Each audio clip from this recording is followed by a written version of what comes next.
നോയിഡയിലെ തൊഴിലാളി സമരത്തിൽ അറസ്റ്റിലായ പ്രതികൾക്ക് വിദേശത്ത് നിന്ന് ധനസഹായം ലഭിച്ചതായി പോലീസ്.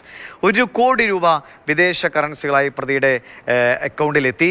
അറസ്റ്റിലായ സത്യം വർമ്മ, ആകൃതി എന്നിവർക്കാണ് ഈ ധനസഹായം ലഭിച്ചത്. പലരിലേക്കും ആ പണം പോയി എന്നതാണ് കണ്ടെത്തൽ. വിഷ്ണുപ്രസാദ് തന്നെ അതിൻ്റെ വിവരങ്ങൾ നൽകും ഡൽഹിയിൽ നിന്ന്. വിഷ്ണു, ഈ സമരമുണ്ടാകുന്ന സമയം അത് വലിയ പ്രതിഷേധ വേലിയേറ്റമാണെന്ന് കണ്ടത്. അന്ന് തന്നെ ഇതിന് പിന്നിൽ ചില പുറത്തു നിന്നുള്ള കൈകളുണ്ട് എന്ന സൂചനകൾ അന്ന് തന്നെ പോലീസിൻ്റെ ഭാഗത്തു നിന്നൊക്കെ ഉണ്ടായിരുന്നു. അതിപ്പോൾ പണം വലിയ തോതിൽ വന്നിരുന്നു. അതായത് നമ്മുടെ രാജ്യത്ത് ആഭ്യന്തര പ്രശ്നങ്ങൾ ഉണ്ടാക്കിയെടുക്കാനുള്ള ഒരു വലിയ നെറ്റ്വർക്കിൻ്റെ ശ്രമഫലമായിട്ടുണ്ടായ തൊഴിലാളി സമരം എന്ന നിലയിലേക്ക് പോവുകയാണോ ഈ അന്വേഷണത്തിലെ കണ്ടെത്തലുകൾ?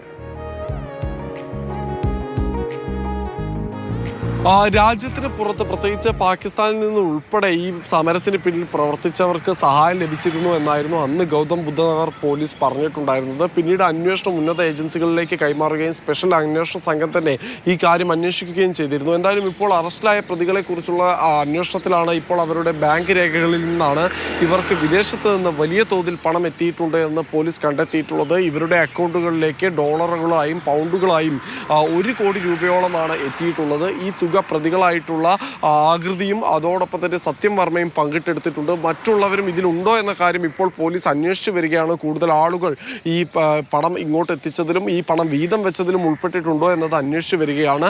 ഈ പണം വന്നിട്ടുണ്ടായിരുന്നത് സത്യം വർമ്മയുടെ അക്കൗണ്ടിലേക്കാണ്. ഈ പണം വന്നതിന് പിന്നാലെ ഇയാൾ ഈ തുക മറ്റൊരു അക്കൗണ്ടിലേക്ക്, അയാളുടെ തന്നെ പേരിലുള്ള മറ്റൊരു അക്കൗണ്ടിലേക്ക് മാറ്റിയിട്ടുണ്ട് എന്നും പോലീസ് കണ്ടെത്തിയിട്ടുണ്ട്. എന്തായാലും ഈ കേസിൻ്റെ പിന്നാമ്പുറം അന്വേഷിച്ചുകൊണ്ടുള്ള അന്വേഷണങ്ങൾ തകൃതിയായി തന്നെ നടക്കുകയാണ്. കാരണം കൂടുതൽ വിഘടനവാദികൾക്ക് ഈ സംഭവവുമായി ബന്ധമുണ്ട് എന്ന് തന്നെയാണ് ഇപ്പോഴും പോലീസ് ഉറച്ചു വിശ്വസിക്കുന്നത്. അതുമായി ബന്ധപ്പെട്ട അന്വേഷണങ്ങളാണ് നടക്കുന്നത്.